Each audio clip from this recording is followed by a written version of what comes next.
Good evening, everybody. It is Monday, October 4th, 2021. Welcome to the October meeting of the Housing Committee for Community Board 11. I am John Green, the interim chair. Before we start the meeting, we do have to do a house cleaning here. So we have to say what the ground rules are. No one is allowed to speak unless they are given the floor. All community board business should not be, no community board business should be discussed in the chat, only if someone has given their information, like email address or telephone number. That's allowed, but anything it should be set out in the open in the meeting. If when you are given when you get the floor, I should say, the thing is that make your comments brief and on topic. But also those of you who want to ask questions, the raise hand function should be at the bottom of your screen. If you have problems with it or you don't see it, please see Ms. P, contact Ms. Pierre and she should be able to help you with that. Marlene, have I forgotten anything?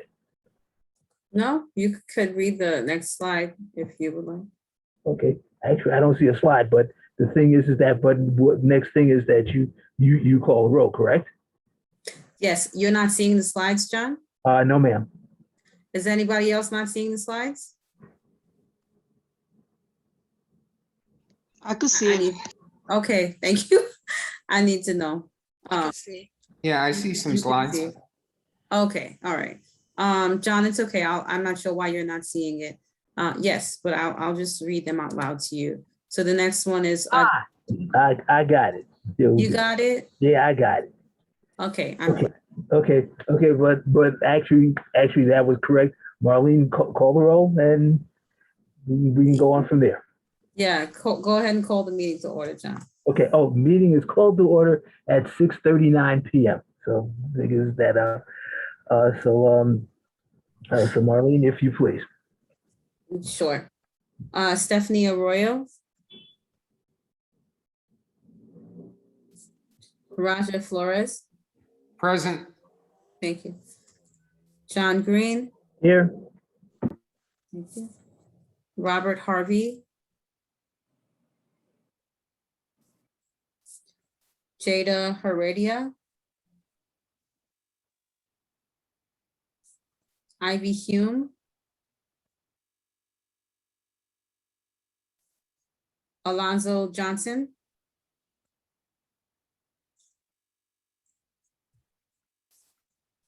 Robin Krinsky. Present. Thank you. Beverly Pabon. Present. Thank you. Xavier Santiago.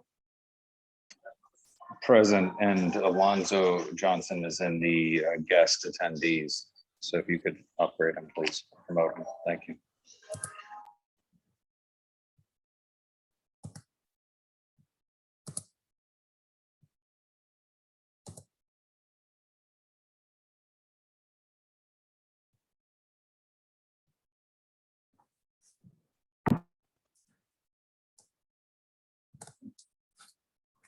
Alonzo, I'll go back to you. If you could just say here, just to note your appearance, please. I'm here. Sorry. Thank you. It's fine. Thank you. And Candy Vives Vasquez. Present. Thanks. You have quorum, John. Okay, thank you. Next is if there are no objections, the agenda was sent out to everyone in advance. So if there are no objections, the agenda will be adopted. Are there any objections?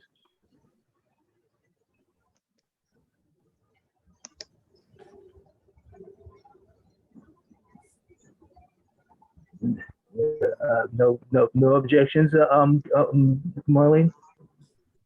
Candy has her hand raised, John. Yes, Candy. I motion to accept the agenda. You don't have to motion. Right. Oh, okay. right? That's one of the streamlined things that we did with virtual meetings. Okay. It's not necessary anymore, at least for right now. But thank you. Okay. Okay, but since there are no objections, the agenda for this meeting is adopted. And also the adoption of the September committee meeting minutes will be done at the November meeting. Okay. Next is that we're and oh, let me see this. Let me change my screen over a little so I can read this.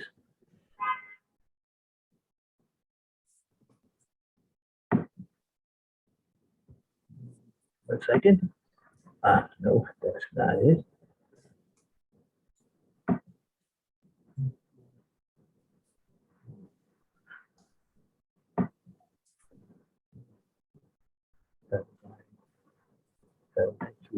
Ah. Actually, Marlene, I'm having a hard time seeing this because the windows are is blocking the text. Okay, do you want me to read it for you? Oh, yes, please. Okay, no problem.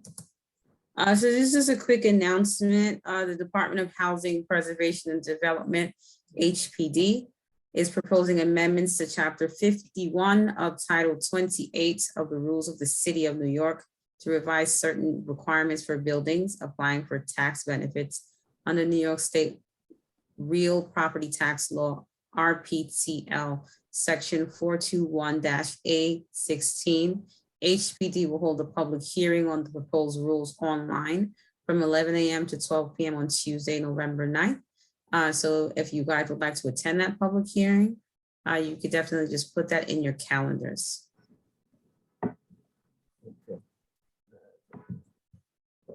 Thank you, Marlene. You're welcome. Are there does anyone on the committee have any announcements or informational updates to announce?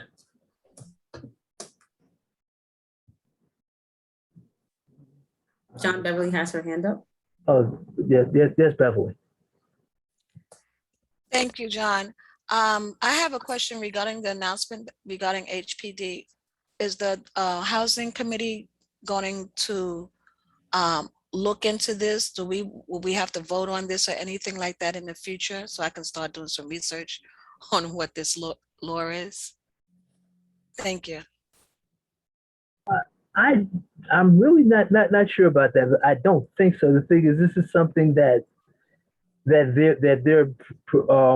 going to, I guess, ask the public how they feel about it, since it is a public meeting. But I don't think it'll get kicked to the community board for a vote. At least I don't think it will. Okay, thank you. Okay, you're welcome.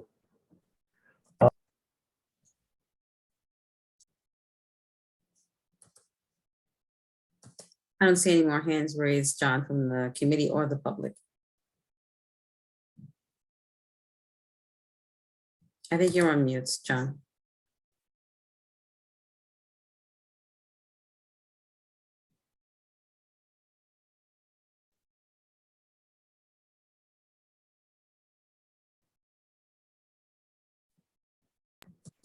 Okay, thanks, Welly.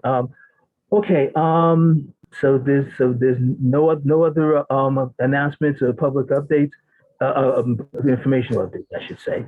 Are there any from the public? I don't see any hands raised. Okay, so moving on.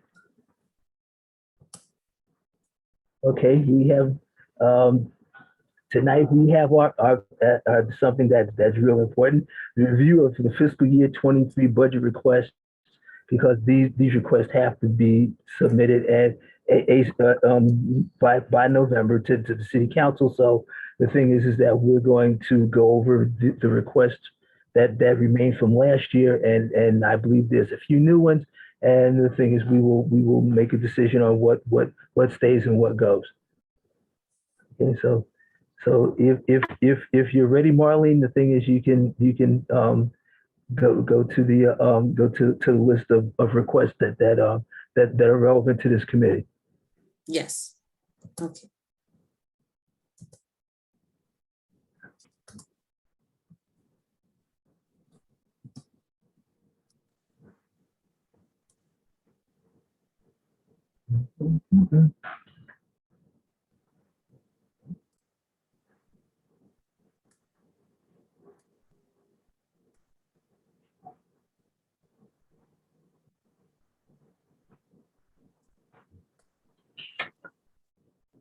Okay.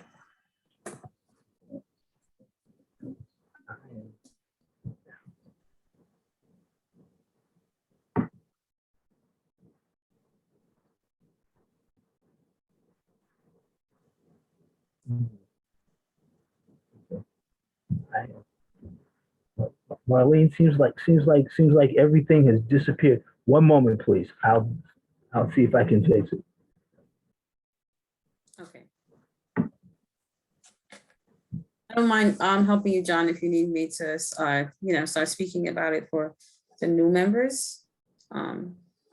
Just let me know if you need my help.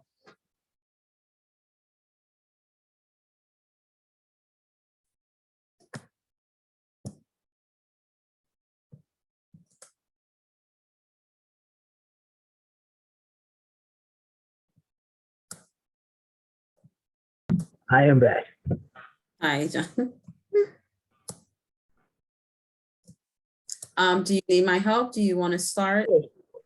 Well, the thing is that basically you know this stuff better than I do. So, actually, but if there's anything that I can add, I will definitely we'll add my 2 cents in it. Right. Okay.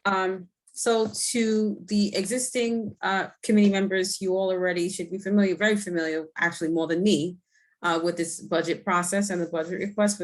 For the new members, this is when we do the deep diving into budget requests. And right now, this month, the budget requests are committee specific until you go to the district needs and budget committee. And all the work that is done in your respective committees is handed over to that committee to put into the final budget register that goes to the Office of Management and Budget and the Department of City Planning. And that's what happens in October. The new kind of like work plan that Carly created, which makes this process very comprehensive, is to first evaluate the input survey from the public done over the summer. And a lot of that is supposed to guide this budget request process. So there are some new ones that are done by the staff.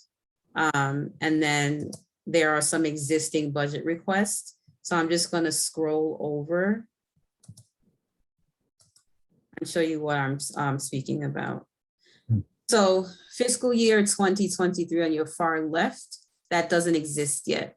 So when we give in the budget request at the end of this month to OMB and DCP, that number will be created. But we do have tracking codes, for fiscal year 2022, which is what you see on the left-hand side, because that budget has been adopted. And so when I move over this way, the request portion, that is what OMB gives us as a guide of how we should be asking for certain budget items through OMB and DCP. And that is what I gave you all last week. And that's called the budget reference guide. So that's where the request language is coming from. It's not, that language isn't coming from you all or the office. That's coming from OMB and DCP. Again, Office of Management and Budget and the Department of City Planning. And the reasoning is what you all create as a committee, and then is refined in the District Needs and Budget Committee, and then eventually given over to the city. And the agencies are listed under the column of agency, just to help you all know where that's coming from and what agency you're making the specific request to. And just to help you all, the office puts all the requests in the respective committees, because we get this very large, massive grid that has all the requests in one grid. And so the work is done to separate them and make it more comprehensive for committee members in respective committees to understand what needs to go where and where they should be requesting it. So it's just a little bit more concise. And if you keep going towards your right, where it says fiscal year 2022 adopted budget, that's what we are operating in right now. And these are the respective agencies, city agencies, and this is the response they've given. Some of these things have been funded. A lot of them says that if it's within existing resources that they'll fund it. And that's the answer that the city agency gave us. And so a column was created this year for the staff recommendations. And so you all can choose to take on the recommendations, or you can choose to keep what we said to remove. It's completely fine. At the end of the day, this document does live, for you all, and it's for your community and what you see fit for East Harlem as East Harlem stakeholders and residents. So you can choose to keep what the staff suggested to remove. And if you keep going towards your right, your committee recommendation should go in here. So I'm just going to click the drop down arrow so you see what I mean. So it says keep, remove or revise, and there should be an add in there. And that's what would go in the committee recommendation piece. And now the recommendation revision, if you have one, should go here. So what I am okay with doing tonight is making sure that I write in this column, or someone from the committee could do that. But if no one volunteers to do that, that's completely fine. I'm okay with writing in the recommended revision or language that you would want this budget, specific budget request to say, because all the work has to be done here. So if no one has any revision or anything to say about a budget request as we move through them line by line, I'm going to assume that no one has any revision to make, or you just want to leave it as is, or you would like to agree with the staff recommendation, and nothing will go in this column, because we want to have like a clean document that goes to the district needs and budget committee. So Don, if you're ready, we can go start with the first one. If you and the rest of the committee is ready, we could start reading. Sure, we are. Well, ladies and gentlemen, this is where you come in. The thing is that, as Marlene said, the thing is that what has to be done is that if we decide that to keep a request on the list, we say add, we say keep, or if we decide that something needs to be taken off, we can recommend that it's removed. But as the old saying goes, speak. This is the only chance we have to do this. So speak now or forever hold your peace. Okay. So, first request. Okay. So this one came from the staff. And the request is, again, it's coming from the budget reference guide. If you all want to pull that up on your screens, I know I sent it to you by email, and that would help you know where that was pulled from. And at the end of this, if it'll help you all, especially the new members, I don't mind pulling up the reference guide to show you all what I'm speaking on. Just if that would help it make it become a little bit more clear. So the first request, again, like I said, it does not have a tracking code because it doesn't exist yet in the city's budget or of requests, the requests for budgets. So expand loan programs to rehabilitate multiple dwelling buildings.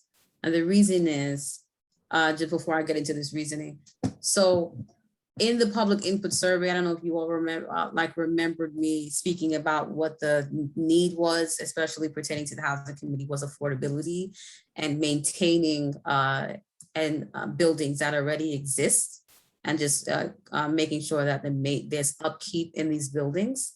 Because a lot of the calls we get from constituents are, the buildings are in repair, their units are not repaired fast enough. And it's not just NYCHA residents, these are like residents in East Harlem that call with these issues.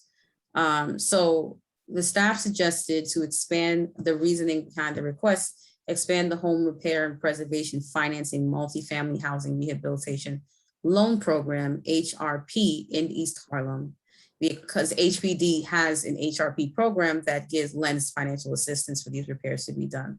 The expansions of HRP will incentivize necessary building improvements while preserving and creating additional affordable housing units. Again, it'll go to housing. It's coming from HPD. We are requesting this from HPD. And it goes to the housing committee because how the housing committee deals with preservation of housing. Again, there's no agency response because it doesn't exist. It's a new budget request. And the staff says to add. So are you all okay with this budget request? Would you like to revise it? I believe there's a hand raised, I think, Beverly, Marlene? Yes, Beverly. Yeah, Beverly, please. Thank you. Marlene, are these loans is just for private owners? Is that correct? And none of the buildings that HPD owns itself that needs repairs and fix up? Right, exactly. Yes, Okay, thank you. no problem. Anybody else have any questions or comments?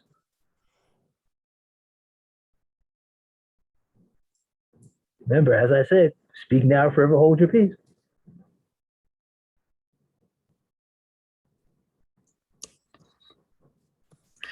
I guess I'm still with questions like I'm new to all of this. So in No regards to in regards to loans, HPD would be the one that would make all the terms and everything as to how much they owe, what the interest rates and stuff like that, and which buildings they pick. That would be all up to HPD.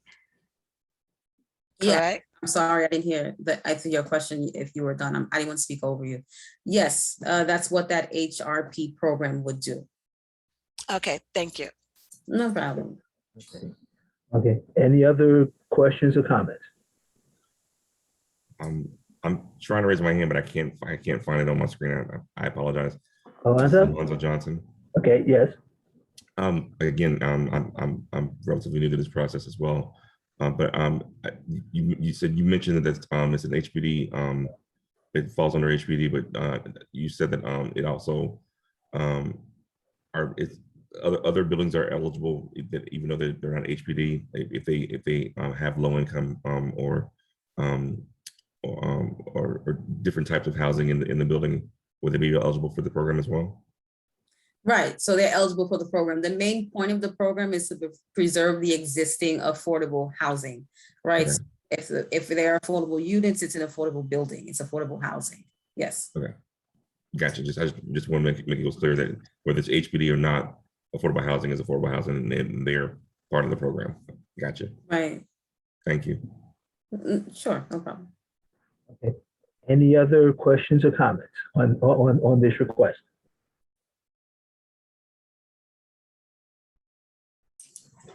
Really quick, which tracking code are we on?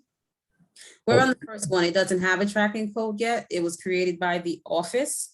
And we put it there in case you all wanted to entertain it, because the big, response from the survey and pertaining to housing was the affordable housing piece and the maintenance of affordable housing. So Marlene, I'm trying to follow this from the FY 2023 budget request tracker, right? Yes, Okay. to the housing tab.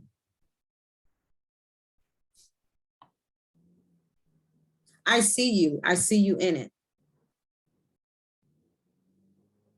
All right, so where I'm at, is that, or where I'm clicking at, that's not where we're at. No, so on the bottom, there's the capital. I see that you're in the document, but I'm not sure if you're in the right tab. That's what I can't see.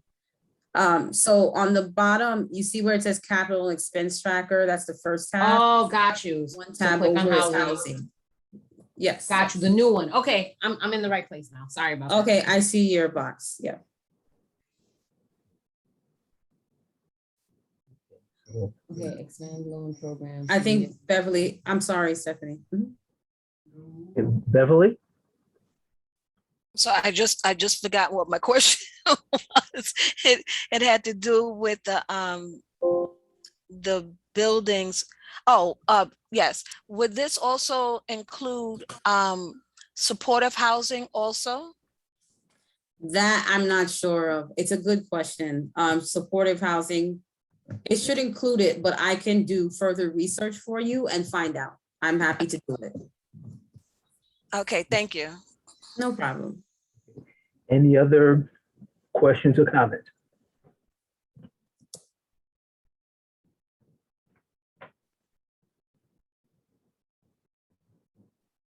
Stephanie, hand raised. So this is the loan program for buildings that need the money to rehabilitate their buildings. So this isn't like the buildings that HPD comes and does the repair work because the landlords aren't doing the repair works, right? Right, no. Okay. Candy has her hand up. And there's Candy, one hand raised in the public. Candy? Hi, I'm sorry, because I was looking at the whole, I was trying to print it better than seeing it from my phone. So this new funding that you're talking about is to expand the home repairs, but is that private and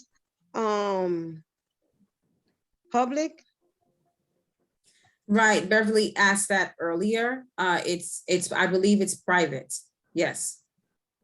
Okay, so we're gonna need more information about that then, right? Sure, but are you all, let me just ask a question.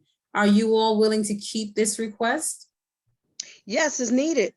Okay, all Firsthand, right. I because the problem is that once a building is done, it's just, it already is done with fundings already allocated and approved by the funding housing agency, financial agency. So what happens is that sometimes now, especially with this COVID and the problem with retrieving back funding sources and repairs, it has depleted you got to tap into the reserves, and sometimes you still don't have enough money to put into the reserves because if the individuals and families are not paying rent, and then you got the property tax, water tax, all those expenses, it doesn't give you enough to actually rehabilitate or repair anything that anything that has to be done in the building, especially major funds, major repairs that after a while has its wear and tears after 10 years, so that is Right. definitely needed. But I also wanted to comment that and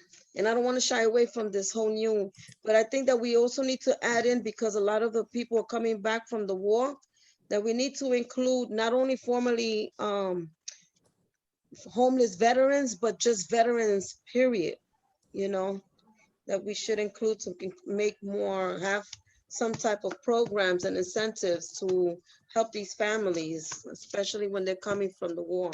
No, returning veterans, that's very true. Right. We can't forget about them. We need to include them more now than ever. John, if I may. Yes.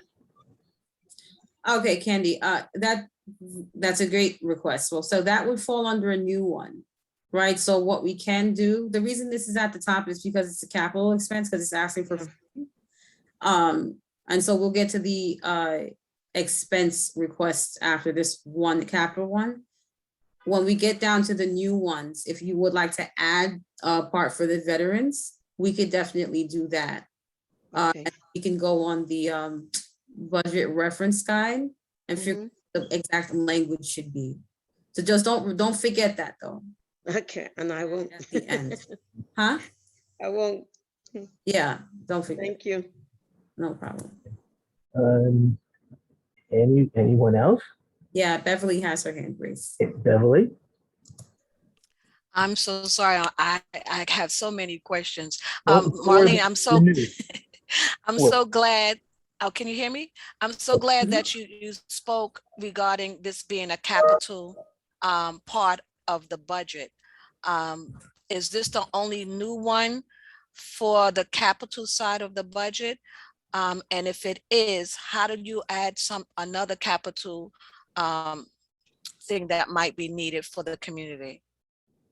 Right. So if you would like to add another capital one, it's the same thing that I just told Candy. Since we're in the capital side, I could just create a new row and then you all could tell me what the request would be. We could go to the budget reference guide and then so on with the other columns. So I could do that since we're in capital. If you would like to add, like, what would you like to add though?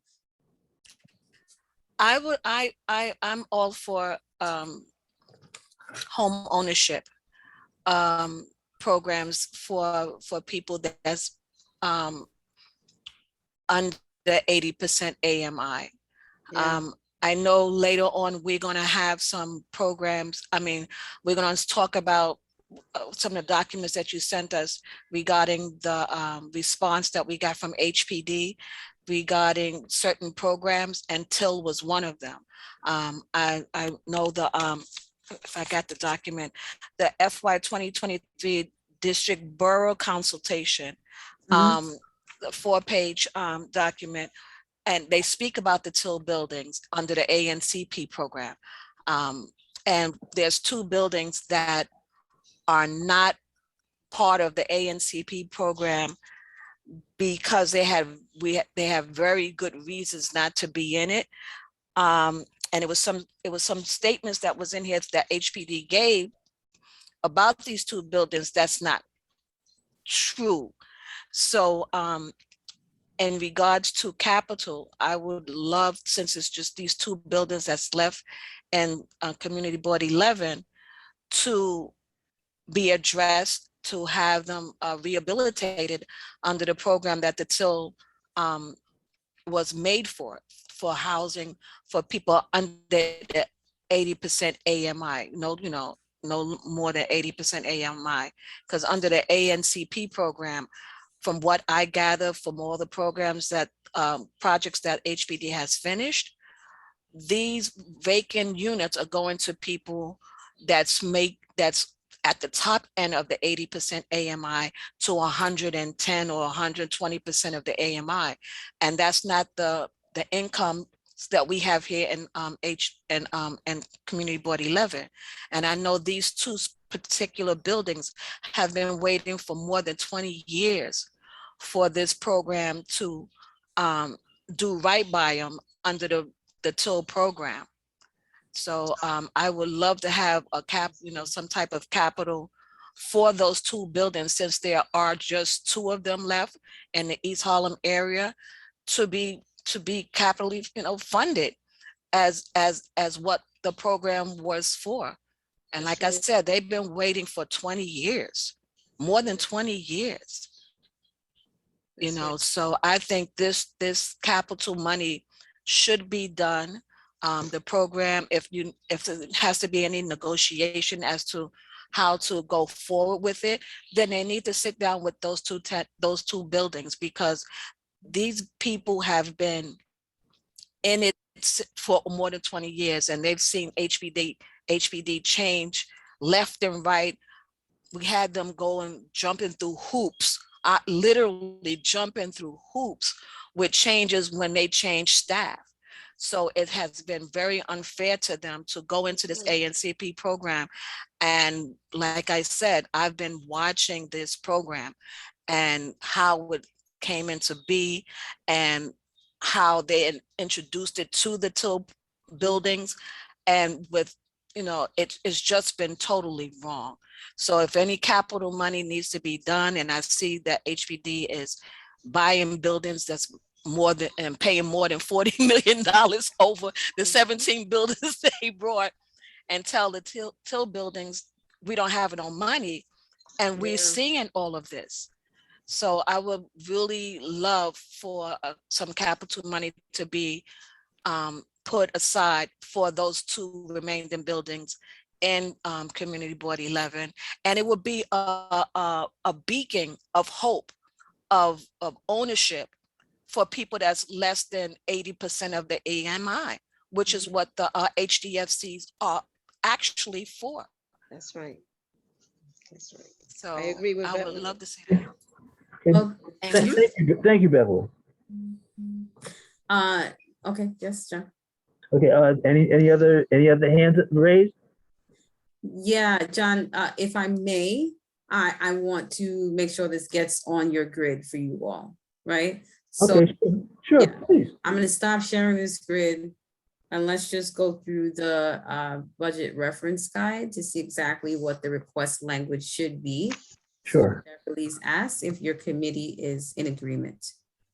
Okay, is everybody in agreement to go to the guide and make sure how this should be worded and it can be placed on the list as a new request? Aye. Yes. Yes. Yes. Yes. Oh, let's do it. All right. Just give me a second to pull up the guide. Okay.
Okay, let me share this with you guys.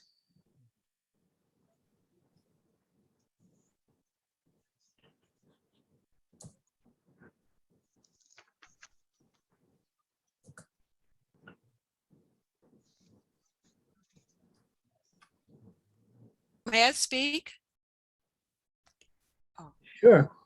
Marlene, we're going to that 40-page document for the, oh, that's it. Yeah, okay. I just want to make sure I'm on the right page. Okay, Thank you. no problem. So we need to go PD for the new members. They just came out with this reference guide last year when you all were discussing fiscal year 2022. So it hasn't been out that long, but for the new members, this is the guide I kept referring to, right? So the requests column, that's where this comes from. All those requests come from here because there's a system with the Office of Management and Budget and Department of City Planning that their system only recognizes certain codes. So you have to use their language. And so right here, I'll find it. So we're doing HPD. HPD falls on page 20. That's where it starts. So I'm gonna go down to page 20.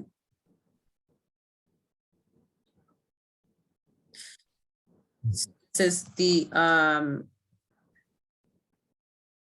you all will cover this soon. It's in your budget request. This is land use. That's why you just go past this page 18, and which is specifically speaking about Beverly affordable housing programs. So you could just go down this list. So you're speaking about rehabilitating Till buildings, and you're specifically speaking about 2 addresses in East Harlem. That's what you requested, Beverly? That's what I'm requesting. Okay. Expand loan programs to, no, that was the first one. That's a capital. This is provide more housing. So we're just looking at the capital ones. Provide more housing for medium income households. Provide more housing for seniors. Other capital budget requests for HPD.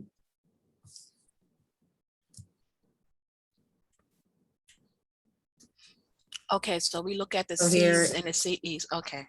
Yes, because this is a capital. Renovate or upgrade public housing developments. Install security cameras. You're asking now I'm trying to see if it needs to go in expense. Rephrase your question, if you don't mind, Beverly. I'm asking for capital money to rehabilitate 100% the two buildings that's 2 East 127th Street. And for what do you say when you have an interest in something? I actually live in one of the I live in 2 East 127th Street. I just want that to be out. And the other building is 102 East 98th Street. Those two buildings are by HPD statement are the only two buildings that has not been participating in the redevelopment through the ANCP program. So we would like to have capital money to do the renovations for those two buildings under the TIL program. I guess that's how it is, but 100%. And, you know, and grants, we'll take grant money also, you know, but it should be capital. That was the original plan. That was the original deal that was given to us and contracted to us, that they would do everything, 100% renovations, no loans, no mortgages, low income, self-sufficient. There's another thing that's been taken away. Right now, these buildings have vacancies that's been vacant at least 10 to 15 years. HBD, it's better for the buildings to be vacant, the units to be vacant, to be more promising to the developers under the ANCP program. So HBD has held all these buildings and these units from even being rented, which has been very detrimental to the tenant associations for income. So we would like 100% capital money for rehabilitation from the hooter to the tutor of these two buildings that's left in Community Board 11. Okay, wonderful. So I may ask you to repeat that for the reasoning. Hold on to Okay. it. Okay. We need to identify what the request is, right? So that needs. Right. Under the capital. Yeah, and I'm reading the capital pieces, and the only thing that looks like, I mean, you know, John, you and the rest of the committee could correct me if you see something else, but I'm looking at affordable housing programs, and none of this pertains to you all besides what Beverly's suggested request, besides the other capital budget request for HPD. Candy's. Okay, but before Candy, Beverly, just leave out the rooted to the tutor part. They may not understand that. Candy? You got it. I just want to piggyback off of what Beverly is saying, because the organization Black Association used to be was subcontracted where you have to help and assist and give technical assistance for the buildings in the TIL program. And what she's saying is true, but there is an additional one that we're currently working with still. So it's not just two, there's an additional one. I can give you that address, that they are still working on staying in the program, and they should have been already earmarked for rehabilitation, rehab, and into the conversion of HDFC. And to this day, there's still a lot of conversations on the table to consider and giving them their home ownership that they've been waiting for over many years. And she's so right, so that should be noted and not left recognized, that is income right now. And she's so right. It shouldn't be. Before it was $250 that they were able to purchase their apartment after they were converted into HDFCs, and right now is more than that. So we need to make sure that we protect at least those buildings that are still in that program. Understood. Right. Yes, and you said there's a third one, Candy? What's the other building? The address? I have to get, I'm not in my office right now, but I'll get Okay. you the proper address. Okay, All right, okay, no problem. I thought you had it right now. no, I'm not sure if you all are looking at this. Do you all agree that the request would be other capital budget requests for HPD?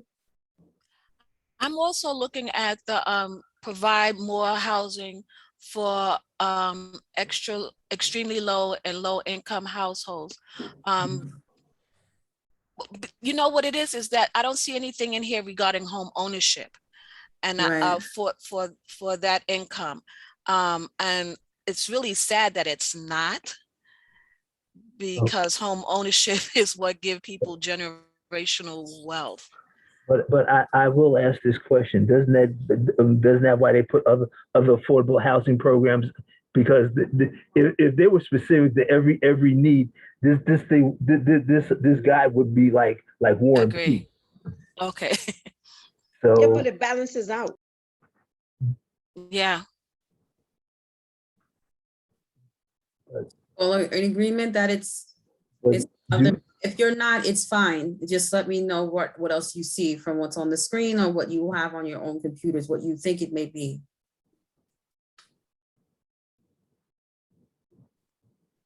do you all agree with this?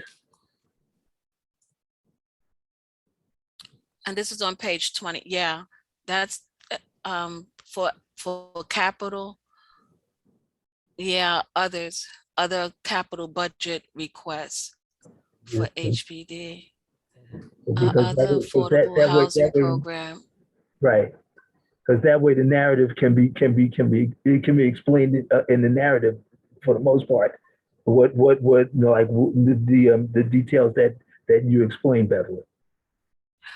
Do we have to pick just one of these options?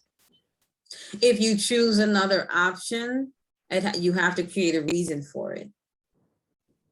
Right, so that narrative comes from the committee, the reason piece in that column. Okay, so we couldn't pick other capital budget requests for HPD and also other affordable housing programs requests, unless we give each one of these a reason, a line reason for each one of those. Absolutely. Yes. Okay. That might work because it's all connected and it just builds on each other.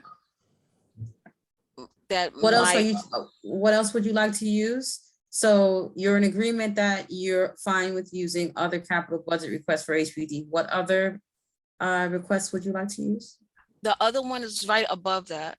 Other affordable housing programs requests, which is actually the TIL program, you know, for incomes under 80% of the AMI for home ownership.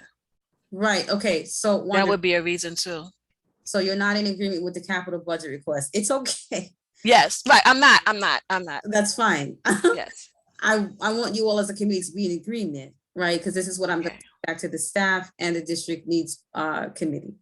Right, so you all are not in agreement with the capital budget request for HPD. You want that out. Beverly, what you mentioned was the other affordable housing programs request that could either go capital or expense. That's why the slash is between it. So you can Oh, okay. capital, right? I'll work with the committee on either one of those. What's the consensus? I would like to know. Yeah, well, folks, you have to give consensus. We can't hear crickets with this one, folks. Do we have to give an answer now? I'm sorry, I'm trying to put my raise hand button, it's not working. Well, yeah, actually, because the thing is that with all this has to go like to executive and to the budget and district needs committee, and these things, all these requests have to be submitted to the city council by next month. So Okay. the thing is that it would be it would be a bit of a rush if we table this until the next meeting, because Right. it may be due immediately after the next meeting. Stephanie has her hand up. Just- Steph? I just want clarification. What is it that we need to dwell on? Well, the thing is that there is actually a new request for funding for buildings that have been in the TIL program, and they've been waiting for funding for the buildings for more than 2 decades, and the thing is they feel that a lot of people feel that it's just wasn't right, because it's basically they basically had to do so much, and they still haven't gotten what they needed.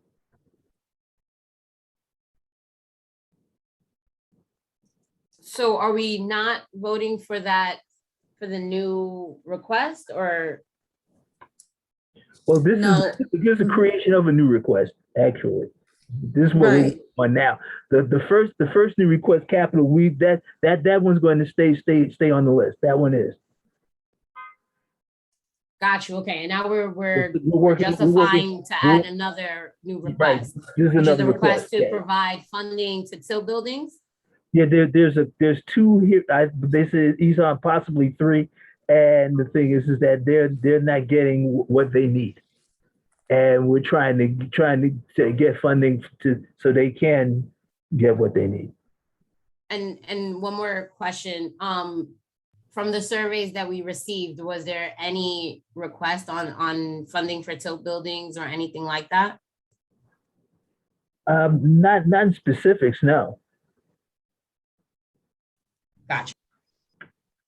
May I say on the survey, affordable housing and home ownership was part of some of the requests. I don't know how the home ownership part came into the survey as in position wise, but home ownership was, I believe, was part of the survey Okay, also.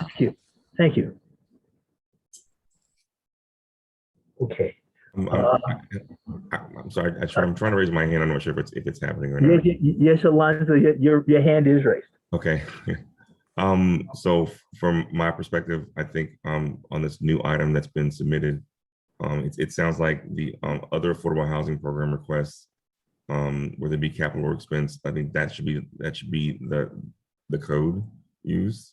I mean, it seems to explain Beverly's point better than the other 2 options from my perspective. Okay. That's my 2 cents, and I'll back off. Well, no need to back off, because everybody has to be part of this. So your 2 cents is accepted. Thank you so much. Any other comments, questions?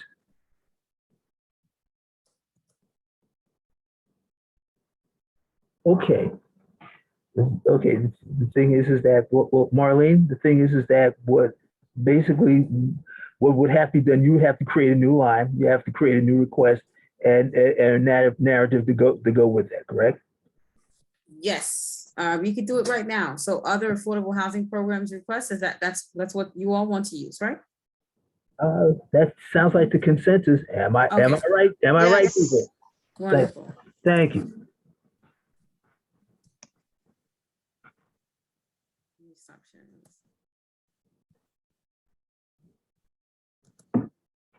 Give me a second. More than one screen, so.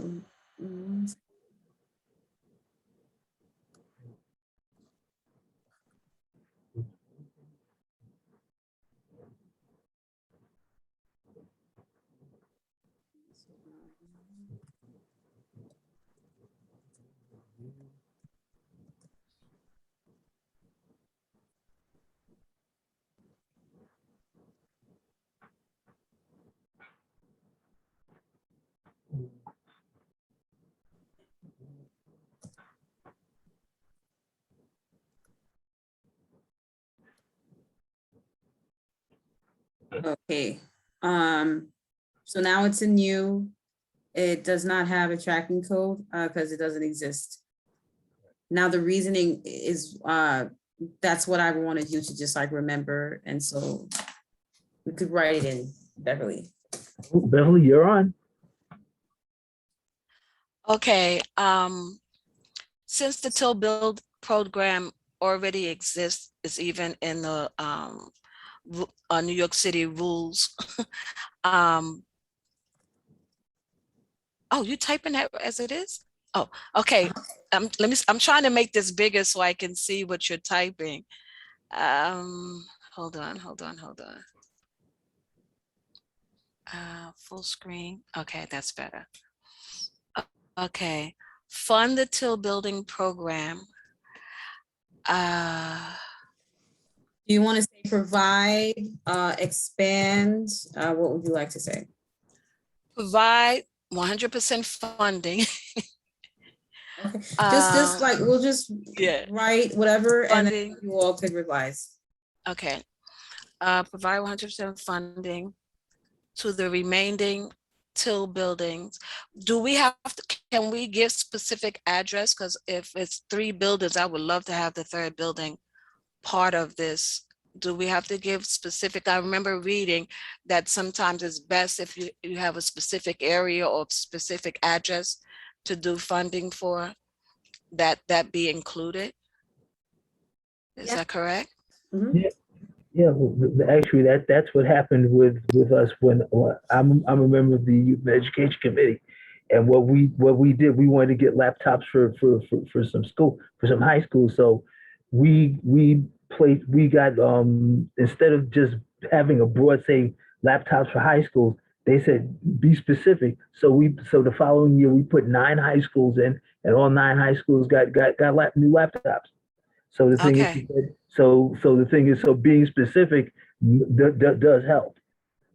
Okay. To the remaining till building located in the East Harlem community.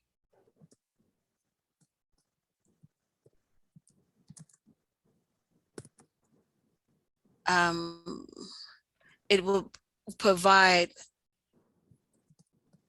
do I give the reasons what it would do? Because it would provide home ownership to the AMI income of less than 80%, is actually less than 60%, less than 80%. The AMI. Providing a chance for generational wealth. Hold on. Well, I don't know if you need that part.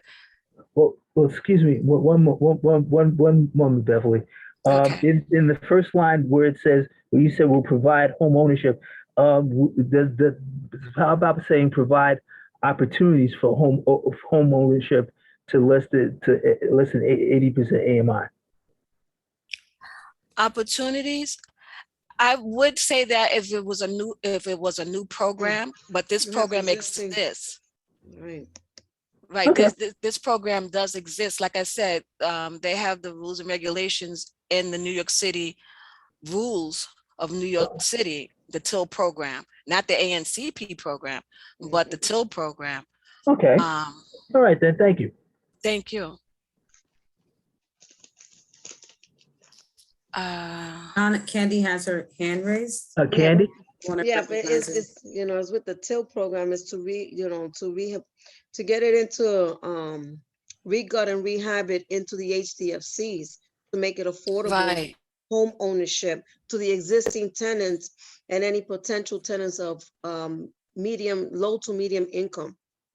Yes. Okay. It gives opportunity Yes. for home ownership. Okay. Yes.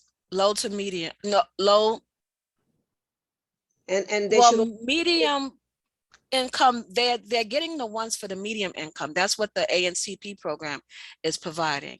The very low to low income, there's no program for it. So this would give an opportunity for very low and low income AMI people in the neighborhood. I get, the constituents. Candy, do you mind repeating what you just said about, do you mind repeating it? Just repeat it, please. about the providing 100%. I'm just piggybacking from what Mhm. Beverly's stating, but what I wanted to just say is that it's for the existing tenants, because you don't want them to be displaced. And then once they've re-got and rehab the building, the existing tenants will have to then apply or don't have that same opportunities to move back in. So you want to make sure that the language is that the remaining existing tenants are, are there already with the shoe in already, and then renting out to people of low income, not renting, providing home ownership. Opportunity, right, opportunities for home ownership to very low and low income residents. Right, they should also not, they should also give them opportunities to, in the meantime, in the interim, to be able to rent out the existing vacant apartments. So like that, these buildings can be able to accumulate revenues that they're gonna need to have to give back to the city in order to convert them into home ownership. Because that's part of the whole TIL program. They have to Exactly. in order for them to purchase that building, the whole, everyone that's in the TIL program and that is Okay. into ownership. May I interject? Yeah. Mhm. Okay, I just need like one or two more sentences. Okay. I understand what Candy and Beverly, I understand what you all are saying that the funding for this will do. But I just need you to give me like a clear and concise reason, like in the form of a sentence, what should go in your reasoning for your request. So You put it in right, provide 100% sentence, funding uh-huh. for the remaining TIL buildings located in East Harlem. Should we put the address? I'm sorry to cut you off. I don't know if you want to put in the address now, but which will provide home ownership to less than 100% of AMI. So can we, 80%. I'm sorry, 80. That is so small from what I'm reading from here, which will provide for the existing, because we want to keep the existing tenants there. I mean, they're the ones that have been enduring all the hardship and everything of that building for over 20 years. I just feel like they should stay there and, be part of that home ownership that they started out to do. That's fair. I already know what they did with the ANC program, and it's not fair to the tenants that were there previous, so. No. So to make yeah. sure that we're at that table with the devils of the details when all of that is being done. And then it shouldn't just be certain groups that they're going to give it to. Instead, it should be with the tenants themselves, just as the way they did with the getting into the original TIL program regulations. Right. I'll provide 100% funding to the remaining TIL buildings located in the East Harlem community, which will provide the existing tenants and potential homeowners of less than 80% AMI. Right. But Beverly, the reality is making sure that the building can be feasibly able to sustain itself. Okay, so there's a lot of realities that go in with it too. Right.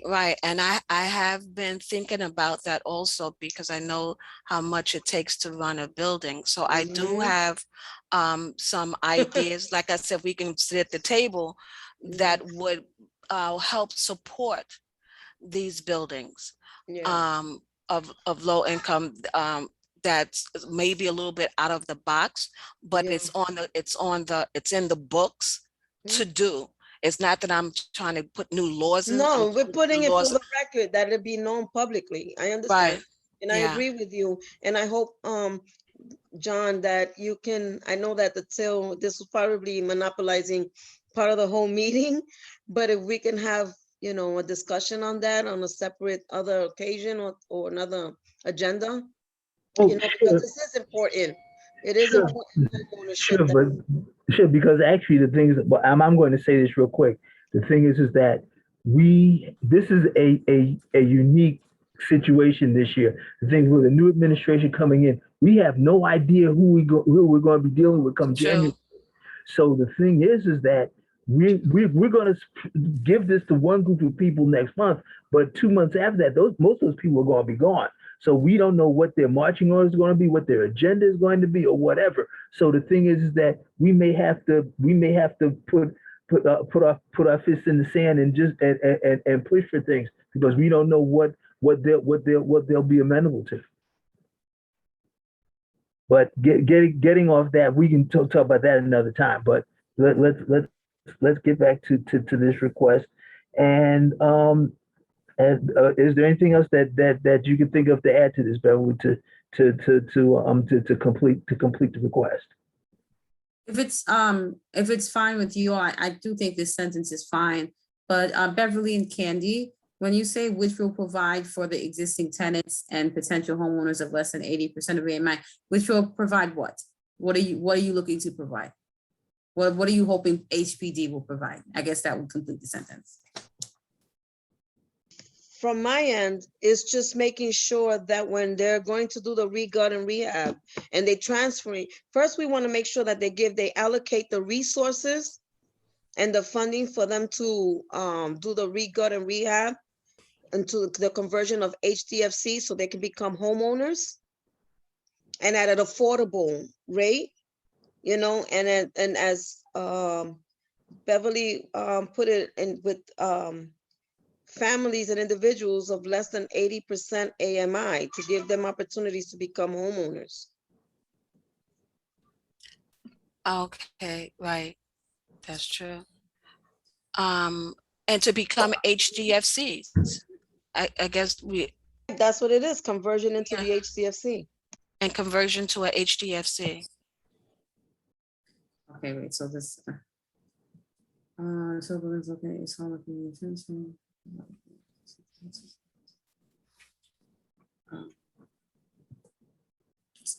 Do you want to say pertaining to, or would that make, because this which over here doesn't make sense. Oh, okay. Like you're speaking about existing tenants pertaining to the existing tenants and potential home, okay? And then you added an HDFC piece. You can say this will Till program is with the intent to convert it into home ownership under the HDFC program, because then they become homeowners themselves. Instead of them being renters, now they become shareholders because it becomes into a co-op. So that's where they become homeowners.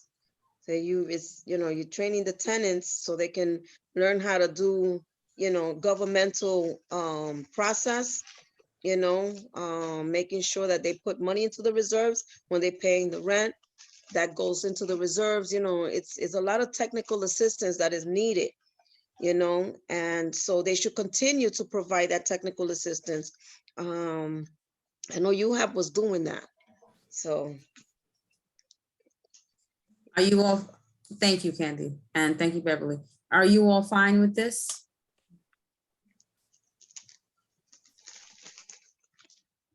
Yeah. Sounds good. Is it any way you can put, like, would it be like bullet points? I think because then we have specific things with, could you do it like that? No, it has to be, Okay. yeah, it Like has to be in okay. this form, like a, well, this is not really a paragraph. Like a statement. Okay. Yeah. Okay, can we? Cool.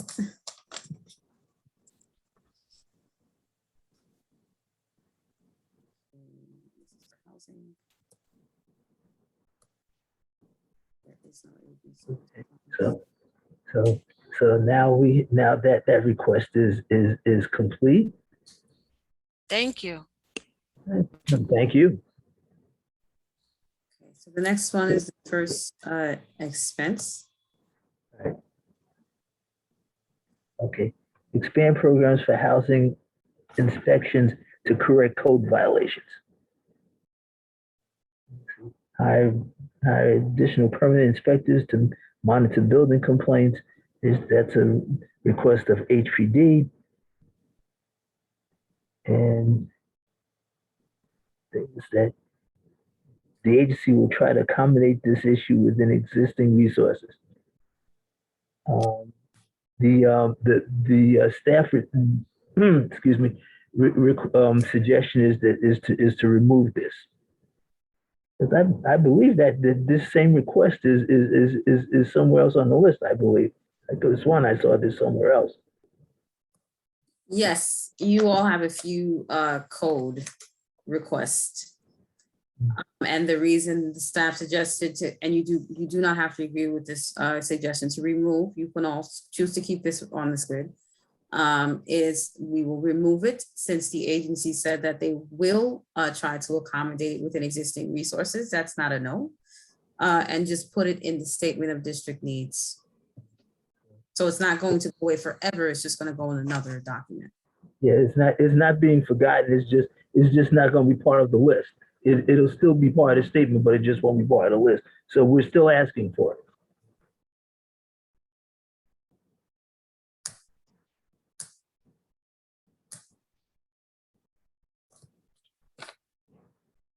Okay. Any comments, questions?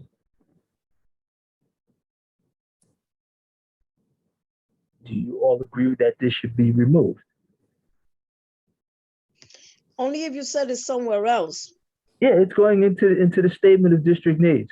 Okay, So it's not going to be forgotten. We're still going to ask for it, but it just won't be a specific request on the list. But the statement that we give to the city council, that we'll mention that as well. Right, so I'm going to, if you all agree, I'm going to put remove, and in the comment section, committee.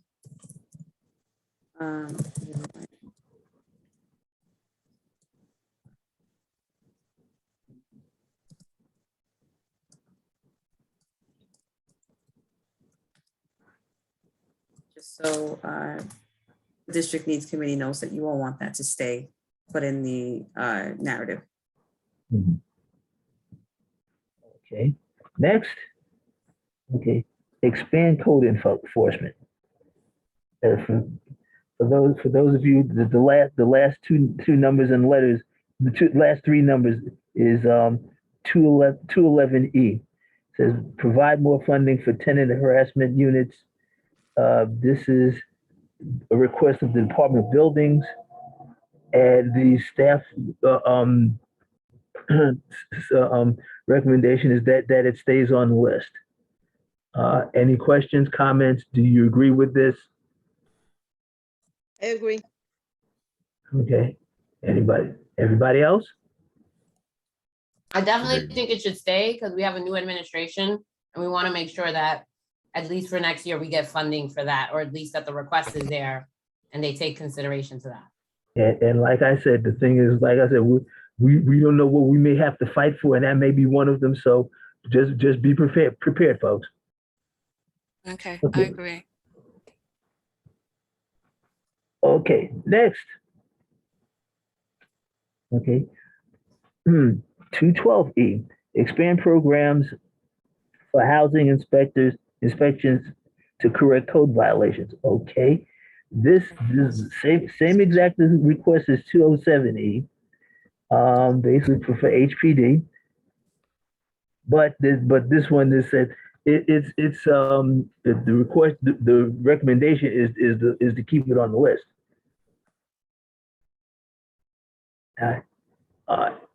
Any comments, questions? Agree? I agree to keep it. Okay. Everybody else? Agreed. Agree. Okay, this is simple. Great. This is okay, fine. Next. Okay. Okay, the next one, I believe this is a new request, the next one? Oh, no. Actually, 216E. Other public housing maintenance, staffing, and management requests. Provide funding for the purchase of additional service vans with additional computers, tablets, and supporting supplies which may aid residents with annual online recertifications and maintenance requests and other limitations due to COVID-19. Niger. Yes. Yes. And it said further study by the agency of this request is needed. It says the staff recommendation is to revise this. Okay, the thing is that I guess I understand, because the thing is sometimes you have to. Oh, wait a minute, just a second. It says provide funding for equipment. Okay. Okay, because the thing is that it is sort of like a laundry list of stuff to do this, and I don't know whether it needs to be separated into 2 or 3 different requests, or to be kind of just reduced to maybe asking for one thing. Right, John. Yeah. This said that it could stay. Our suggestion is, it's a suggestion, so that it can stay with this revision. Yeah. Right, so not to put it in different budget requests, but just to leave it as is, but just to revise the wording, that's it. Okay. Okay, I see a couple of hands raised. Beverly, and then Candy, and then Yes, Stephanie. in regards to, thank you, in regards to NYCHA, how does this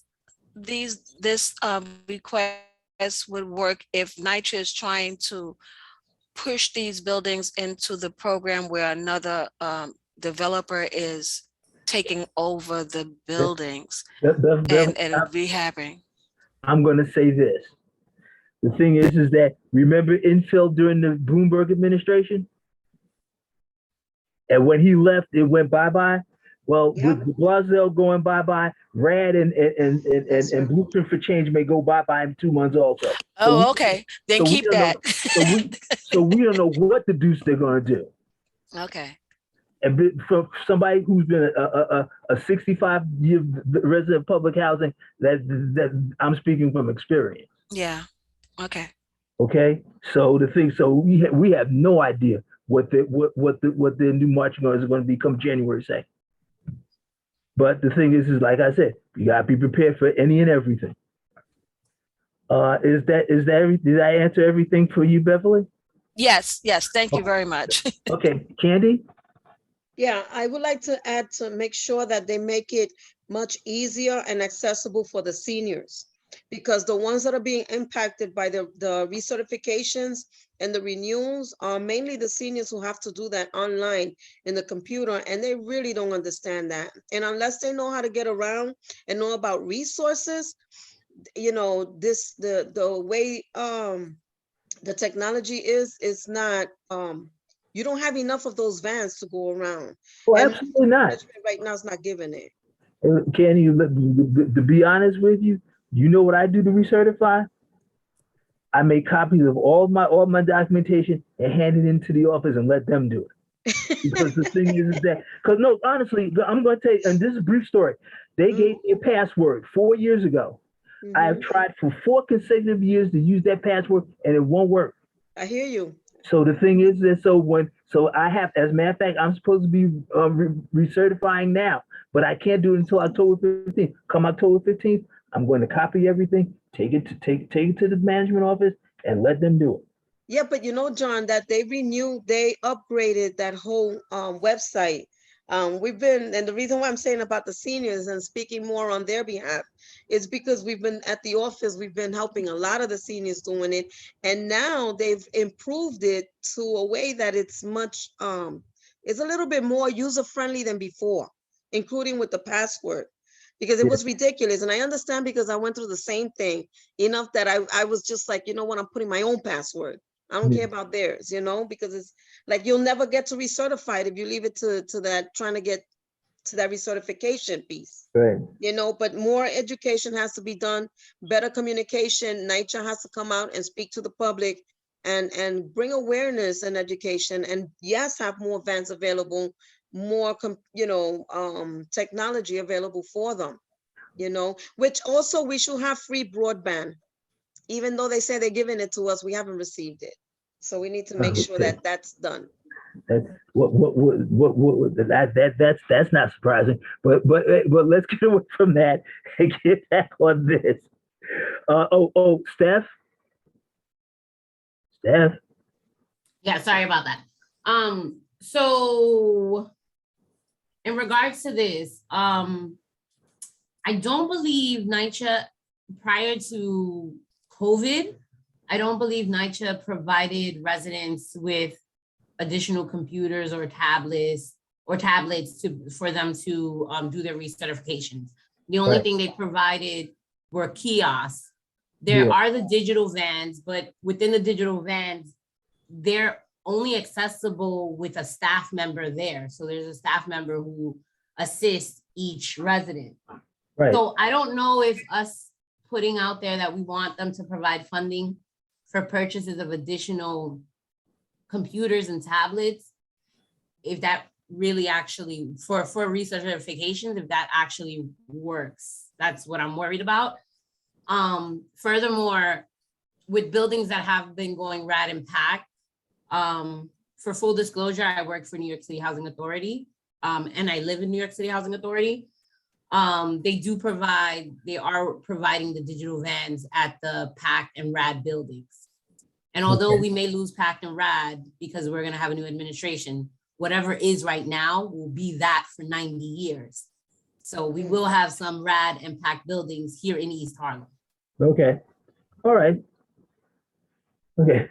Thank you, Steph. Are there any other raised hands?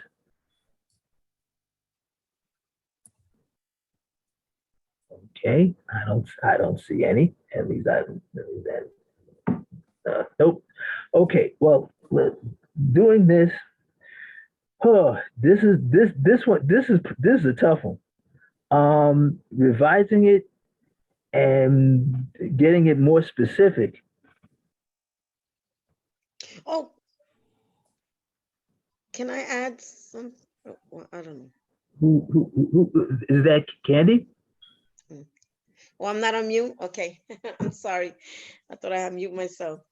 I don't know if it's part of the, I don't know, Stephanie, maybe you may want to chime in on this, but with NYCHA, when they do have contractors coming out to do repairs, that it should be public awareness to all the tenants so like that they know who are the contractors that are doing the service for whether it's capital improvement or just an upgrade or whatever it is, to chime in and give some type of input. So I don't know if it's a policy thing, but it should be put in public, just like the same way we do with HPD. NYCHA should be no different, especially with the contractors, because too many overturn on contractors. They get a contract, they get money, they don't fulfill the work. Then the tenants are left with, some are done, some aren't done. So it's a lot of unsatisfaction, and this is the way we can also monitor ourselves and police NYCHA with contract and managing their funds that each building receives. Well, Candy, congratulations. That was just added to the narrative. Marlene just added just moments ago. Thank you. Stephanie? I mean, that's a bigger question for the NYCHA authority to answer, and I think that's more of a procurement policy question. I unfortunately am not in that department, but I definitely will make it known to Brian and Intergovernmental that this is a question that's coming up in the community board, so they can start looking into that. And when they come and visit us again, because they will, we can, ask, well, what's going on with this? And they should already have it, in their minds to bring that up. Also, I don't know if I told you guys, but there's only 3 vans for NYCHA. Right. I know. For all the developments, all Right. boroughs. That's why I said we need more of that. Yeah. Okay, that's it. I'm done. Okay. Beverly, you have another question? Yes, and regarding to these vans, why, Candy, I believe you said something about them doing kiosks. The vans, why they don't have something more permanent to each development or development block of buildings, for this, like a couple of kiosks or something, even in the senior centers, especially for the seniors, Mhm. that they're able to have something more permanent and something more where they are around people that, you know, could give them help within a stationary area. And also in regards to repairs, I know something that may help regarding these contractors, because like you said, if the tenants don't know exactly what they're supposed to do and can they sign off, you know, something that the contractors don't get paid unless a certain amount of signatures is on the completion document that the work was done, you know, might help out also regarding keeping an eye on the work and the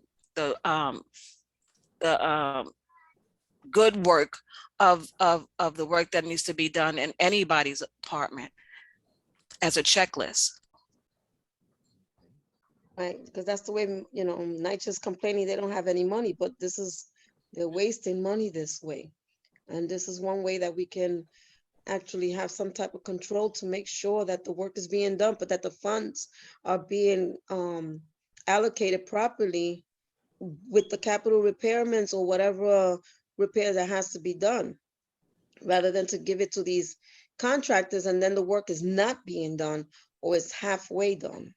So Right. yes, there's a way of, Why it's there's a not, way of yeah, us policing to make sure that the right. work is completed. And why not have in-house? I mean, NYCHA actually spends money for the residents to get training and repairs and stuff like that. I see my family shows me where, you know, you can take classes like that, but you don't employ the work, you know, if they pass the class, you're not employing them in NYCHA. I mean, I think since they switched over to these contractors doing the job, other than having in-house workers, it has been kind of chaotic for the tenants to get things repaired, because if you have a hole in the wall, the guy come to do the plaster, but then you have to get somebody else, another contractor, to do the painting. You know, that doesn't make any sense. You know, I think y'all had a better system when the repair people were in-house, where you knew who was coming in your house. You can, you can, know whether or not they did the job right. You had a supervisor that you can go to if there's any problems. But since they switched everything over where outside workers can get work to work on NYCHA apartments for repairs, it's been very chaotic. Very chaotic. Well, Beverly, you're speaking to the choir here, but the thing is that went away with the fiscal crisis of the 1970s. The thing is, they had that up until 1975. Then to save money, they started. They don't have people that can do certain skills in every development. So the thing is this. So they went. So now the thing is, now they have contractors, and this is what we have now. But anyway, let's get back to this. Yes. And but to revise that particular request, that's a hard one. But Marlene, do you have any suggestions? You guys are still on the other. And the NYCHA, yeah, the NYCHA thing, yeah, with computers, tablets, and things like, because that's one that really has to be more specific. It really does. Did I see Steph have a hand up? Yeah. Okay, Steph. Yeah, so I was gonna say that most developments have a kiosk in the management office that residents can use. Right. The problem is that we have members in the NYCHA community that just don't know how to use the computer system, right? We have an older generation that is now learning how to use the computer system and how to attach files, because it's a lot of attaching your documentation into the system, and there's a scanner and everything in the kiosk. I do believe that in a lot of all of East Harlem developments have a kiosk. but the kiosks, again, only service one person, one person at a time. And usually they need to have someone in the management office who's running the kiosk, just like the digital vans. So yeah, I don't know if that helps any, but I just don't feel comfortable with the whole additional computers and tablets. Because again, that's not something that NYCHA does. They recently did do that because of the mayor's initiative, because of COVID, that everyone was home and they needed a lot of seniors needed access to friends and family through tablets and so forth. But I just don't know if that should be the direct request. I think the direct request should be more of adding more digital vans, or making sure that there's staff members to attend those, to staff those digital vans, and possibly making sure that there are kiosks, because there are, like I said, there are kiosks in every NYCHA development within East Harlem, if I'm not mistaken. But those kiosks, just like every computer, if they become damaged, need to be repaired, and that's costly as well. Well, thank you, Steph. Thank you, Stephen. And I agree with that. The thing is that they should digital vans make sure that the kiosks are in working order, and that there is a person available to help anybody that needs help. Okay. May I ask you guys a question? Beverly has her hand raised, John, if you want to recognize. Beverly? In regards to the vans, how many people can they service at one time? Can I take that one? That I really don't know. I've never been in one. And one sits in front of my development at least once or twice a month. So at this time, due to COVID restrictions, I don't know if it's going to change within the next few weeks, as everything else is changing. But due to COVID, it's only one person per van. And again, I believe they have about four computers in the digital van. So previous to COVID, more people could come into the van, but it's making sure that there's a staff member there who can assist people with the digital vans. I honestly speaking, I feel like this should not be done by NYCHA directly. I really do feel like this should be our community-based organizations that are assisting our residents with doing their recertifications, because these aren't just, these are just like Section 8 recertifications and NYCHA certifications. And I feel that I just don't think that NYCHA as a landlord should also be intervening in that portion. But those are my personal views. All right. I agree. Thank you. They should give a contract to the CBOs to do it. I for agree. them, you know? Yeah, that's a great idea. Because the truth is, you know how long you stay? At least in our office, we're doing everybody by appointments, but sometimes you'll be there for 3 hours, 2 hours, an hour. The larger the family, the more input and more information you have to upload for each individual. And Candy, you can attest to this, because I know when I worked for the council member's office, and sometimes we would send residents to 116 block associations before we started to assist with the recertifications. There's a lot of things that aren't told to these residents when they're in the management office, either it be NYCHA or Section 8. Different deductions that they can request and put into student deductions and all that. Yeah. So that I truly feel that this, I'm going with it if you guys are going with it. Because NYCHA does need the money, does need the kiosks for the people who will not come out to the CBOs, but I really do think that this should be the CBOs that are providing this sort of service. And let me just say that the education is there because you give them more, you educate them more as to what it is that they're doing, what it is that they have to submit. You know, it's a lot more than just filling out the paper and writing everything down. You know, it's a lot of paperwork, including the seniors with medical.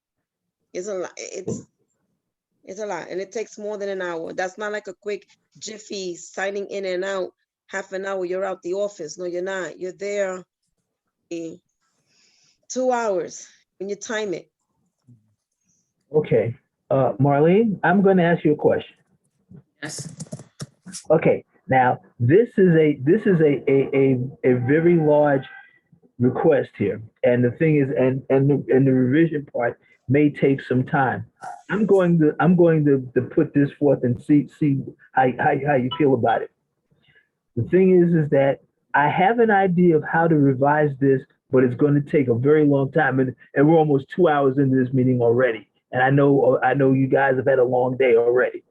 So the thing is that with the committee's permission, can you and I work on a new narrative this and like email it to the committee by the end of this week and see how they feel about it?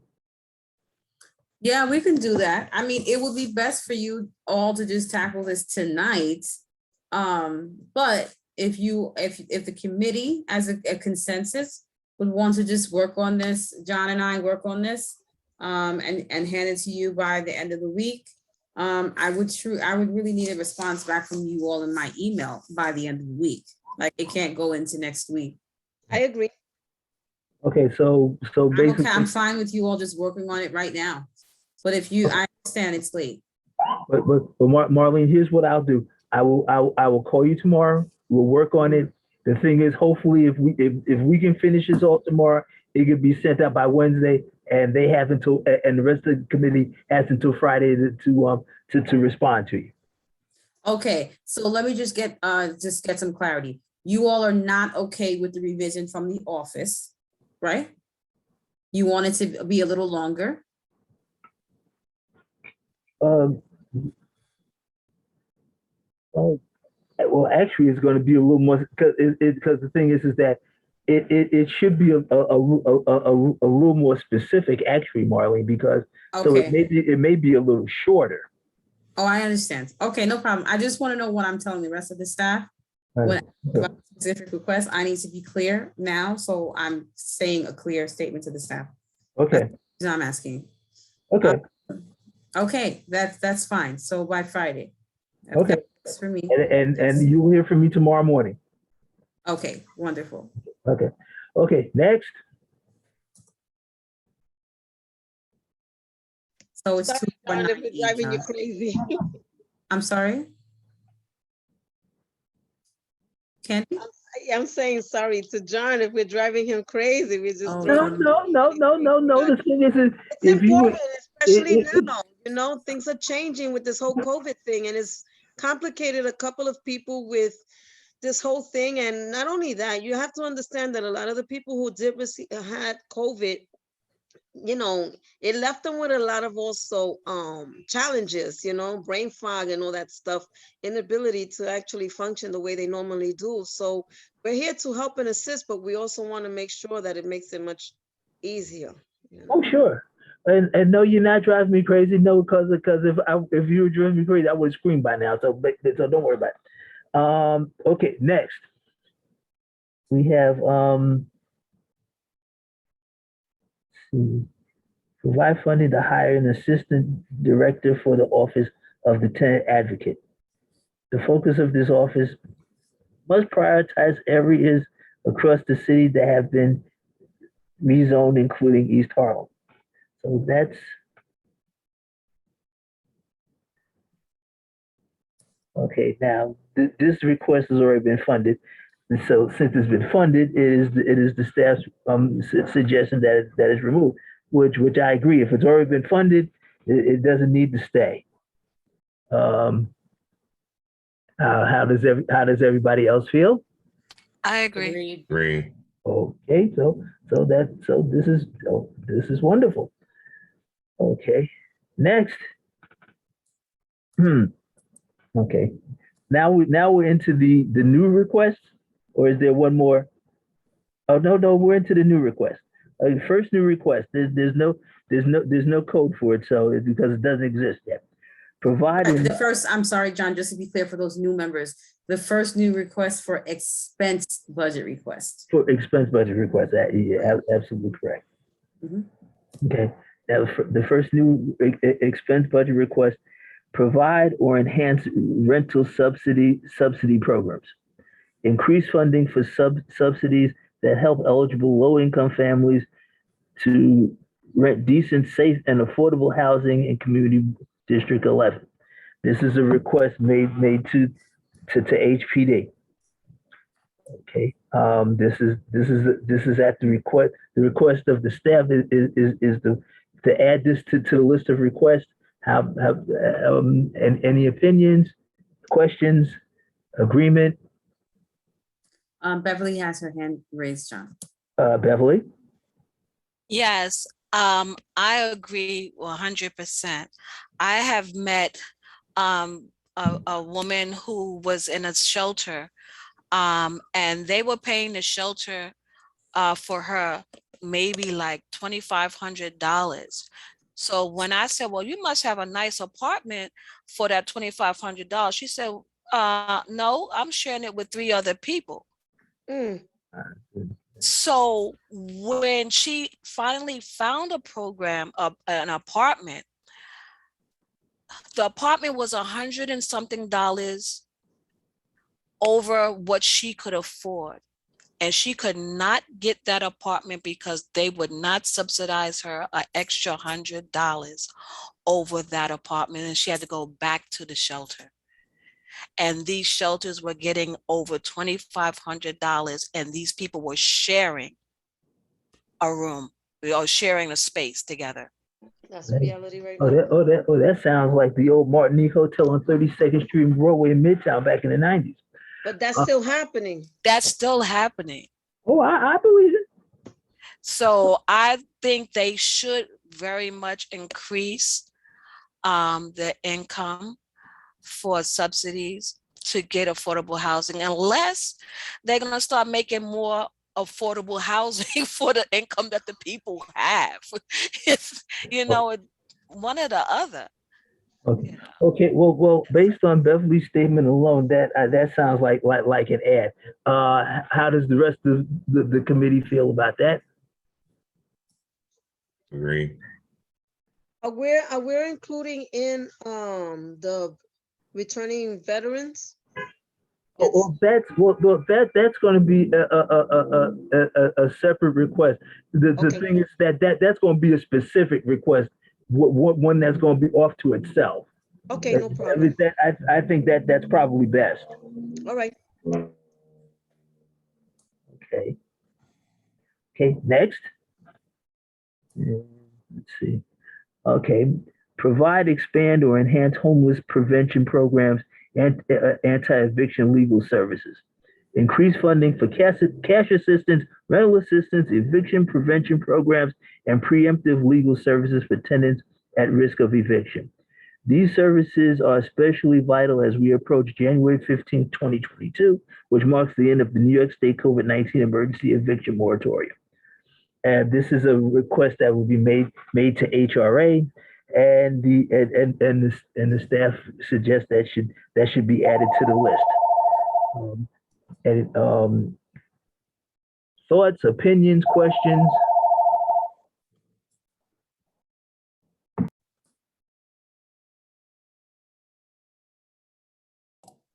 I like it. Add it. Anyone else?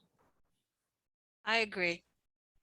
Is this including families that are not in shelters, that they can get some type of subsidy, or it has to be that they must be in shelters? Right, so this is specifically speaking to homeless.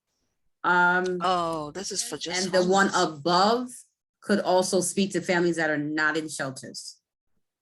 Right? Okay, So if you look at the request above, that's for just subsidies. okay. Yeah, because, we do have poor working families that are not in the shelter, but they could sure use some type of, even if it's a temporarily assistance that can help them get by, because that's another challenge that has been, we've been facing. Oh, there's so many challenges in this society. It almost boggles the mind. Okay. Yeah, but just that the poor working families and the struggling working families also Yeah. don't have opportunities and privileges to get the services and help that is needed, even if it's just to get them by for 6 months at least. There aren't any. Beverly, you have your hand up? Yes, can we add some of the things that you have in this line 12 to line 11? Like increasing funding for cash assistance, rental assistance, eviction prevention, in the line above, to make sure that's also for the families that that Candy was speaking of? Right, so the families that Candy is referring to is the subsidy program that HPD provides. That's the population that Candy is referring to. So staff suggested that that population be referenced in this new request, right? So what Candy just mentioned, which Candy is speaking about, is the working poor. So you have a Right. job, but you can't, afford adequate housing.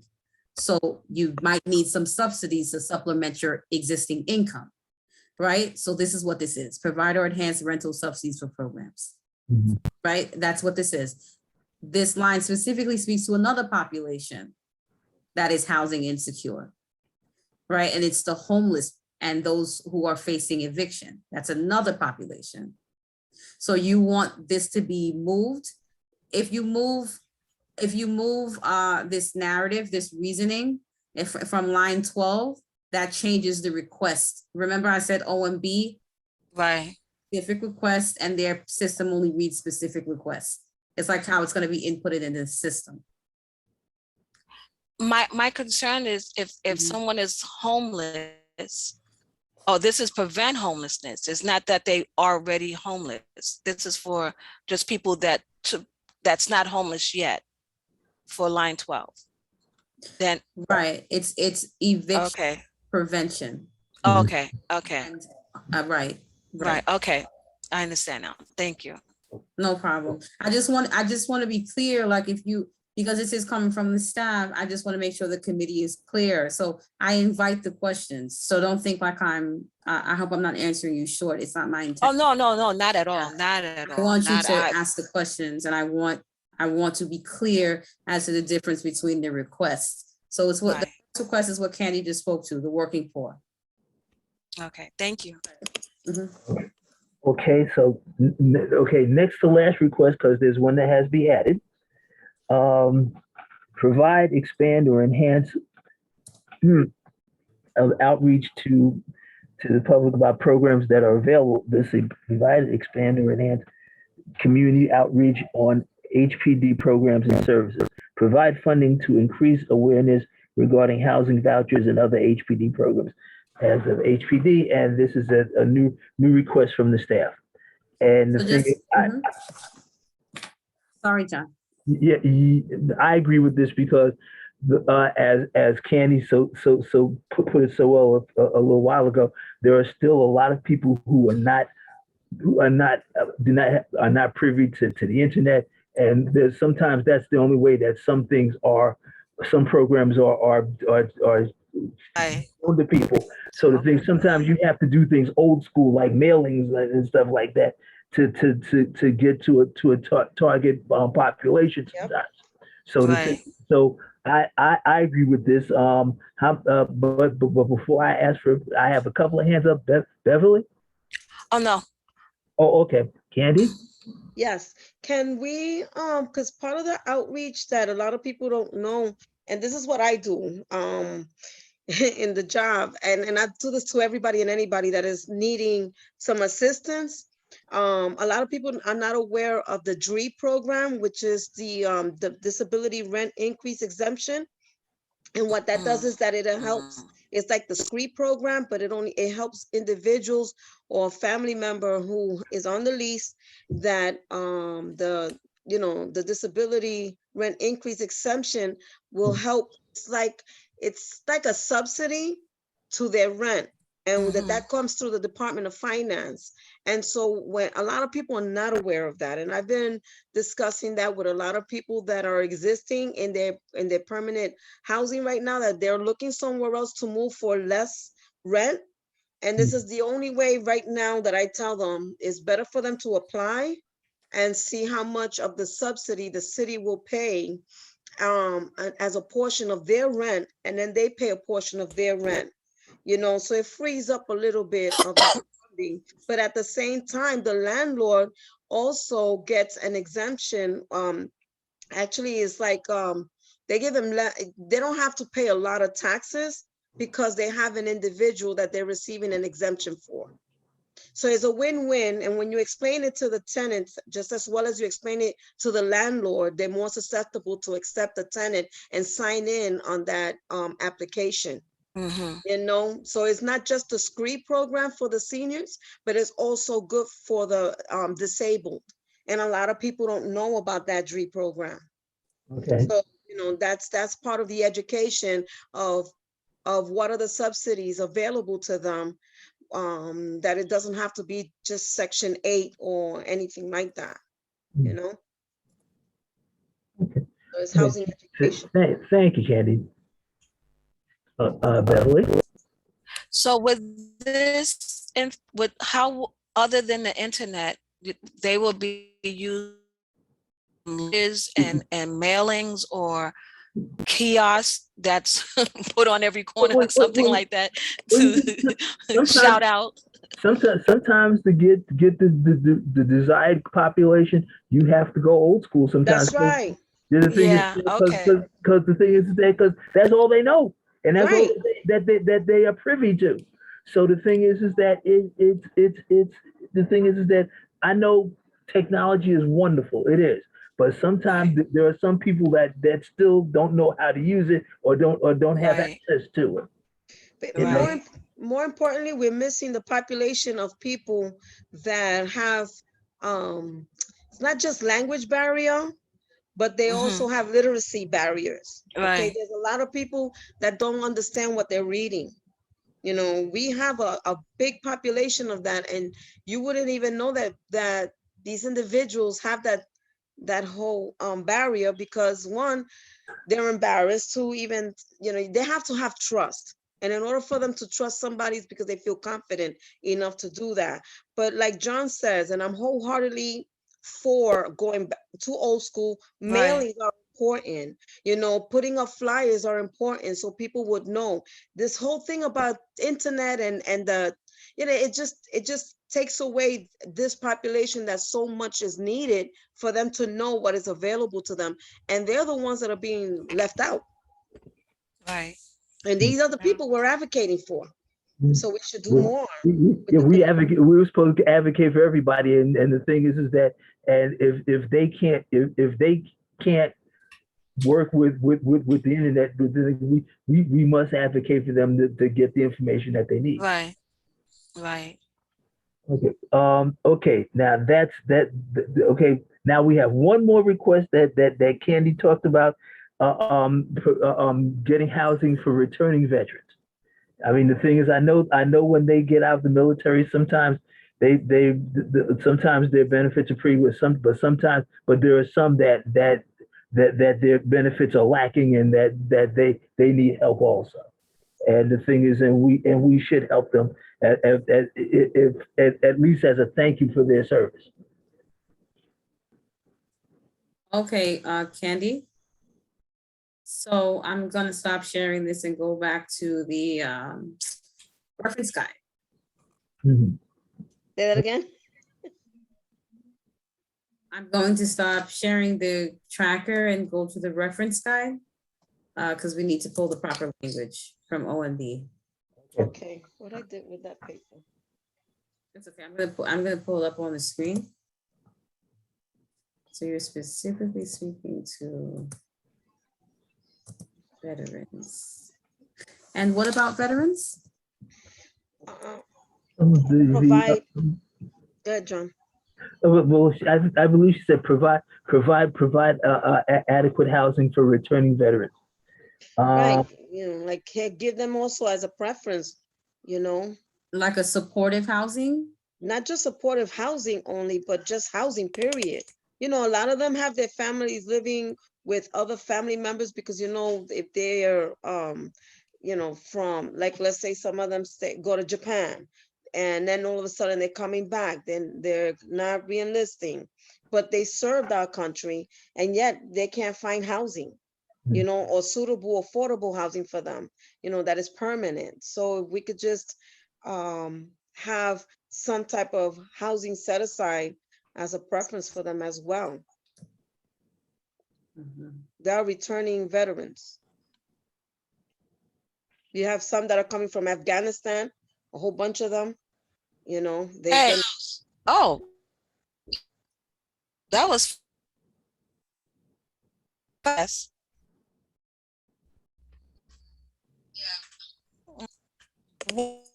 What happened? I have no idea. no, I don't know. Okay. Marlene, did I say it right? Okay. Okay. Yeah, you're fine. I understand your request. I'm just trying to find where the proper OMB request would be. Right, just got it. This is economic development. Okay, And I have it up on the screen. If you guys can, you guys could look at it with me. Okay, so housing oversight and emergency programs. This is not what you're speaking about at all. Affordable housing program, expand loan program. where it says affordable housing programs, I'm sorry? under the, would it be under the affordable housing programs? Yeah, we could read through this to see which one makes sense, right? So they have a specific Right, for provide more housing for seniors. That's specific for seniors. That'll be a capital budget request. You're speaking about veterans though, returning veterans. right? Provide more housing for medium income households. No. Provide more housing for extremely low and low income households. No. Provide low programs for me. No, this is you guys already said yes to this one. That's at the top of the capital budget. Mhm. I guess there is not a specific line item for that. No, there isn't a specific line item for veterans. Yes, you're right. It does not exist, but we need to find the closest one. Right, we need to just throw the language in there and let the city figure it out. Echo. Would other affordable housing programs fit the bill as a category Other of affordable housing programs? yes. Yes, it'll be fine. It could go either way, a capital or expense. Since we're in the expense one, sure. Yeah, because the thing You're is, all fine with that? that's the closest thing, because since there's nothing specific for that category, that you just add the category in the narrative. Mm-hmm. So we could do that. Yeah, sure. Yep. Are you guys still seeing my screen? Yes, I do. Yes, All right, so Candy, what's your narrative? What's your reason? well, we have a lot of returning veterans, you know. It's okay, provide funding for returning veterans Veterans and and families, you know, and And their families. families. And their families, yes. families. Mhm. For, yeah, affordable housing. From Yeah, that's- HPD. thank you. I just want to make sure that we're, when we're doing, you know, like we're thinking about everyone, we're advocating for everyone, you know, seniors, the youth, you know, we even have the youth that are being displaced, coming forced out of foster homes. We don't have enough of those homes for them, you know, there's a lot of growing needs that we have, but just want to make sure we're covering our bases for every human being. That's very true. Okay, so everybody agrees with this last request that was just added. Agreed. Okay. Yes. Okay. Well, I think we're finished. Yes, you are. Ladies, What? We did? That was quick. Congratulations, ladies and gentlemen. You guys have a lot of new requests, which is And Marlene, thank you for being so patient. of course, of course. So I'm gonna go back to the office just to recap, just so you all know that, you know, community boards are allowed 40 capital expenses. So that means like every committee, you have to have 40 or less for capital Right. and 25 expense requests. Okay. It's 25 or less as a board. Right. Just so you all know, but you all didn't put that many. No, no, we're not open spaces and parks. They have more requests than just by all the other committees combined. The only request that I have that they don't take off the budget is to make sure that we get our own ferry at ferry stop with full service, you know, in East Harlem. Okay. Oh, I see a hand up, Beverly. Yes, before I forget, Marlene, thank you so very much for the presentation and how you held everything together for us and the explanations. I really appreciate that. My question is regarding the expense. I know we put in a new thing under the capital budget for the request under the capital for the TIL program. Can you do both? Put the same thing, because they have been really defunding the TIL program in general, or would that make a difference because we only have maybe 3 only buildings left in our community? For, you What I know, can do. I because don't I have an know. answer. I'm sorry. Go ahead. I'm sorry. Oh, no, I'm finished. Thank you. Okay, so I don't have an answer. It can go both ways, as we saw in the reference guide, but let me just speak to the office and see, you know, which one makes more sense, just to represent the board. But I am going to put it, so the TIL one was this one, right? Okay, so I'm gonna put it here. So you're asking, can it go both ways?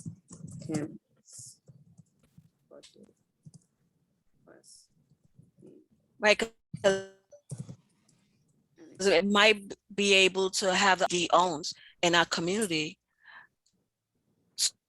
to affordable home in the East Harlem area for people under the 80% AI. Just give one CP program. Right, okay. HPD still has a requirement in East Harlem.